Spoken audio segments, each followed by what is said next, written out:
আজকে আপনাদের সাথে গুরুত্বপূর্ণ একটা টপিক নিয়ে আলোচনা করব। আজকের ভিডিওর যেটা টপিক সেটা হলো এইচএসসি ইংলিশ ফার্স্ট পেপারের স্টোরি রাইটিং নিয়ে আপনাদের সাথে আলোচনা করব। কারণ এই স্টোরি রাইটিং থেকে কিন্তু আপনাদের 15 মার্কের প্রশ্ন আসে। তো এর জন্য আপনারই স্টোরি রাইটিংটা কিভাবে পড়লে আপনি পরীক্ষা হলে কমন পাবেন, অথবা আপনি যদি কমন কোনো কারণে নাও পান তাহলে সেক্ষেত্রে আজকে আপনাকে একটা ফরম্যাট শিখাই দিব। এই ফরম্যাট দিয়ে যদি প্রশ্ন কমন নাও আসে আপনি কিন্তু স্টোরি রাইটিংটা লিখে দিয়ে আসতে পারবেন। যেহেতু এখানে সায়েন্স আর্টস কমার্সের শিক্ষার্থীরা জাস্ট স্টোরি রাইটিং লেখার মাধ্যমে 15 মার্ক পেতে পারে, এর জন্য অবশ্যই আপনাকে স্টোরি রাইটিংটা গুরুত্ব দিতে হবে। তো প্রথমে আগে জানবো এই স্টোরি রাইটিংয়ের ক্ষেত্রে এটা লেখার নিয়মটা কি। প্রথমে লেখার নিয়মটা হলো অবশ্যই আপনাকে একটা টাইটেল দিতে হবে। অর্থাৎ আপনাকে প্রশ্নে কয়েকটা লাইন উল্লেখ করে দেওয়া থাকবে, দেখা যাবে 2 থেকে 3টা লাইন দেওয়া থাকবে। ওই 2 থেকে 3টা লাইন যে দেওয়া থাকবে বা সেন্টেন্স দেওয়া থাকবে সেটা দেখে বুঝতে হবে এটা কোন গল্পের, এবং সেই গল্পের টাইটেল বা শিরোনামটা কী ছিল সেই শিরোনামটা আপনাকে প্রথমে অবশ্যই লিখে ফেলতে হবে। অর্থাৎ শিরোনামের উপর কিন্তু মার্ক আছে, এর জন্য অবশ্যই আপনাকে শিরোনামটা দিতে হবে। তারপরে হলো প্রশ্নে যতটুকু দেওয়া থাকবে, অর্থাৎ প্রশ্নে কিন্তু আপনাকে 1 থেকে 2 লাইন বা 2 থেকে 3টা সেন্টেন্স দেওয়া থাকবে। অবশ্যই আপনাকে যখন আপনি লেখা শুরু করবেন তখন অবশ্যই প্রশ্নের যে লাইনগুলো দেওয়া থাকবে সেই লাইনগুলো তুলে ফেলবেন। তারপরে এখানে ডট ডট যদি দেওয়া থাকে সেই ডট ডটটা বাদ দিবেন, ডট ডটটা লেখার দরকার নাই। তারপর আপনি একটু স্পেস দিয়ে তারপর থেকে লেখা শুরু করবেন। এখন অবশ্যই চেষ্টা করবেন যে গল্পগুলো যেগুলো আসে সেগুলো আসলে পাস্ট টেন্সে লেখার, কারণ ম্যাক্সিমাম গল্প আসলে অতীতকালের কোনো ঘটনা নিয়ে আসলে ম্যাক্সিমাম প্রশ্নগুলো আসে। বিশেষ করে যেগুলো ট্রেডিশনাল স্টোরি সেগুলো ম্যাক্সিমাম সময় অতীতকালের কোনো ঘটনা নিয়ে। সো যদি গল্পটা অতীতকালের হয়ে থাকে তাহলে অবশ্যই চেষ্টা করবেন পুরো গল্পটা পাস্ট টেন্সে লেখার জন্য। এবং সবার শেষে অবশ্যই আপনাকে এই গল্পের মোরালটা কী বা এই গল্প থেকে আমরা কী শিখতে পারলাম সেটা অবশ্যই ফিনিশিংয়ে আপনাকে দিতে হবে। যেমন এখানে আমরা মেনলি শেষে এখানে আমরা কী জানতে পারছি, এটার অর্থাৎ এই যে গল্পটা আছে এই গল্প থেকে আমরা কী জানতে পারছি where there is a will there is a way, অর্থাৎ ইচ্ছা থাকলে উপায় হয়। এখন প্রশ্ন হলো এই যে যে কোনো ধরনের গল্প আসলে কিভাবে পড়লে আপনি পরীক্ষা হল পর্যন্ত আপনার মনে থাকবে সেটা সম্পর্কে আপনাকে একটু ধারণা দিয়ে দেই। কারণ পরীক্ষা যেহেতু এটা আসবে তাহলে সেক্ষেত্রে আপনাকে আগে প্রথম যেটা গুরুত্ব দিতে হবে এটা কীভাবে মনে রাখা যায়।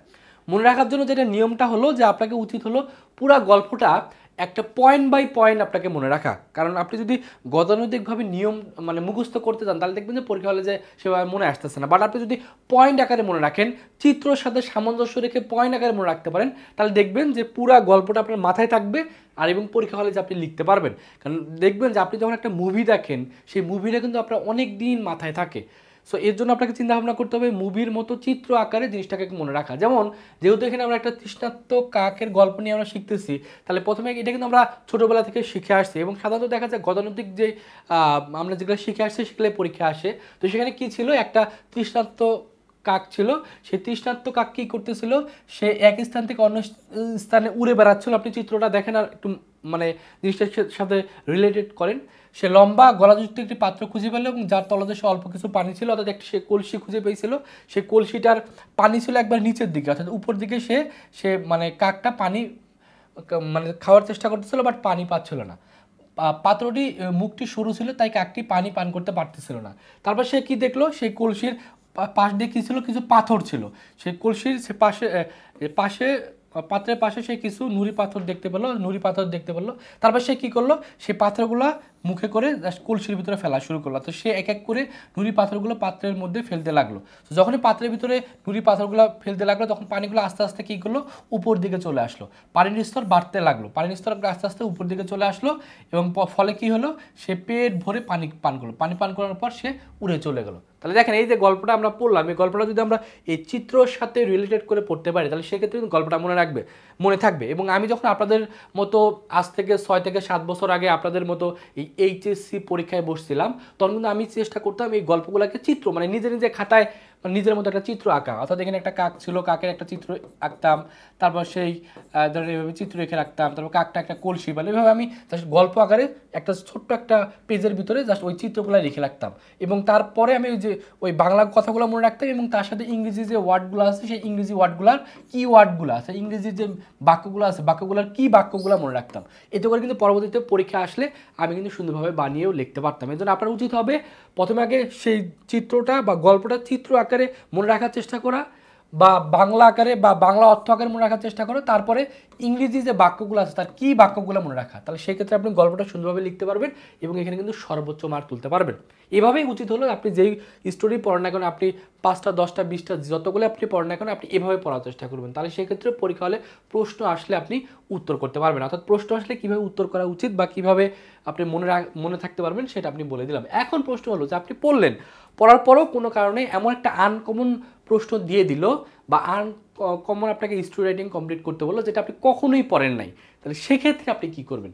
সেক্ষেত্রে উচিত হলো এই যে ফরম্যাটটা আছে এই ফরম্যাট দিয়ে লিখে আসা। আমি আবার বলতেছি, এই ফরম্যাটটা হলো যে যদি প্রশ্ন কমন না আসে আপনি চেষ্টা করবেন যতটুকু সম্ভব পড়ে প্রশ্ন কমন ফেলানোর, বা তারপরও যদি কোনো কারণে প্রশ্ন কমন না আসে সেক্ষেত্রে আপনি এই ফরম্যাটের মাধ্যমে স্টোরি রাইটিংটা লিখে আসতে পারেন। তবে মনে রাখতে হবে, যখন একেবারে স্টোরি রাইটিং কমন না আসবে তখন শুধু এই ফরম্যাটটা আপনি ব্যবহার করবেন। অর্থাৎ এটা হলো অনেক ফাঁকিবাজ স্টুডেন্ট আছে তাদের জন্য, বাট যারা একটু মেধাবী আছেন বা যারা পরিশ্রমী আছেন তারা আগের মতো স্টোরি রাইটিং পড়ে মুখস্থ করার চেষ্টা করবেন। কারণ স্টোরি রাইটিং সাধারণত মুখস্থ পড়া স্টোরি রাইটিংটি লেখা উচিত, বাট কোনো কারণে যদি কমন না আসে সেক্ষেত্রে আপনি যেটা করুন, প্রথমে অবশ্যই একটা টাইটেল দিবেন। আপনি যখন যেই স্টোরিটা দেওয়া থাকবে সেটা পড়লে আপনি বুঝতে পারবেন যেটা কোন বিষয় আছে, সেখান থেকে একটা টাইটেলের নাম আপনি এখানে অ্যাড করে দিবেন।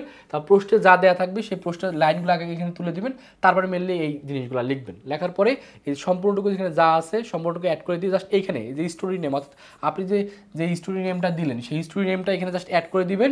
তারপরে যদি এখানে কোনো ব্যক্তি সম্পর্কে বলে তাহলে সি লিখবেন, ছেলে সম্পর্কে বা মেয়ে সম্পর্কে যদি গল্পটা দেওয়া থাকতে গেলে সি লিখবেন, আর যদি কোনো বস্তু সম্পর্কে লেখা থাকে তাহলে সেক্ষেত্রে ইট লিখবেন। তারপরে মেনলি এরপরে এই জায়গায় মেনলি আপনি গল্প সম্পর্কে কয়েকটা নিজে ফ্রি রাইটিংয়ের মাধ্যমে কয়েকটা বাক্য লিখে ফেলবেন।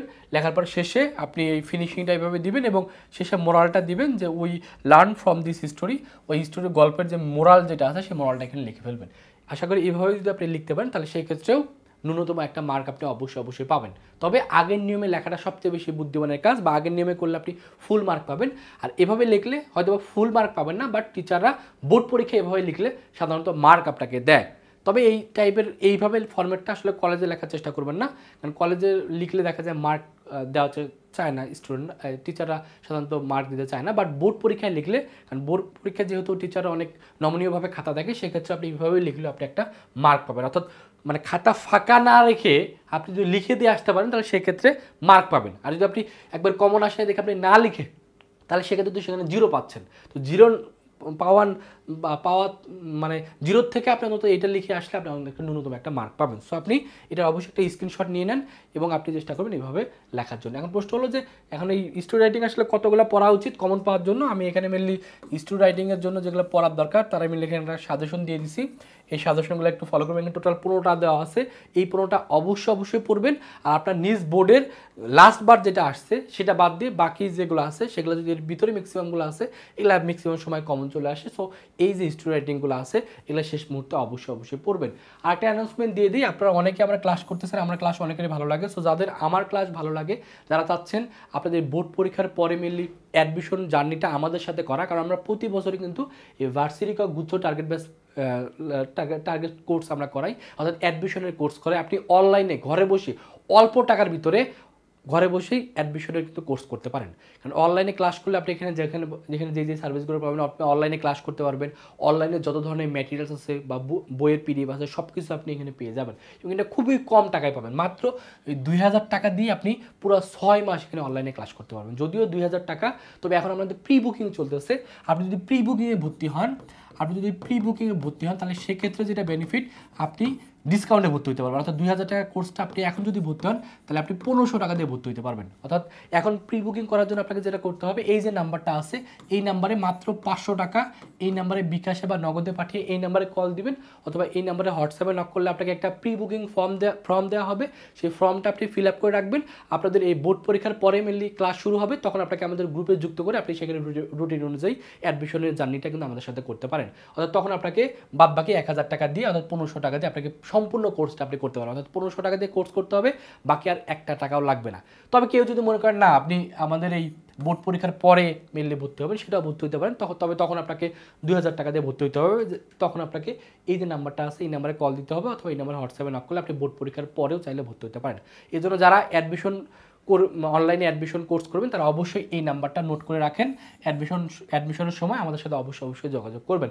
আমাদের ভার্সিটি বা মেডিকেল জিকে আছে, যারা মানবিকের শিক্ষার্থী তাদের জন্য জিকে ব্যাচ আছে, সেটার কোর্স ফি 1000 টাকা। তবে এটারও প্রি বুকিং চলতেছে, এখন ভর্তি হলে ডিসকাউন্টে ভর্তি হতে পারবে। ডিসকাউন্টে ভর্তি হতে হলে এই নম্বরে কল দিতে পারেন অথবা এই নম্বরে হোয়াটসঅ্যাপে নক করতে পারেন। আমাদের এক্সাম ব্যাচ আছে, এক্সাম ব্যাচের জন্য কোর্স ফি 500 টাকা। তো এই হলো হিস্ট্রি রাইটিংটা কীভাবে লেখা উচিত, কীভাবে মনে রাখা উচিত, সেটা সম্পূর্ণ একটা গাইডলাইন দিয়ে দিলাম। তো ক্লাসটা আপনাদের কাছে কেমন লাগলো এটা অবশ্যই কমেন্টে জানাই দিবেন, এবং আর কোন কোন টপিকের ক্লাস দরকার সেটা অবশ্যই কমেন্টে বলবেন। তো সকলে ভালো থাকবেন, সুস্থ থাকবেন, আল্লাহ হাফেজ।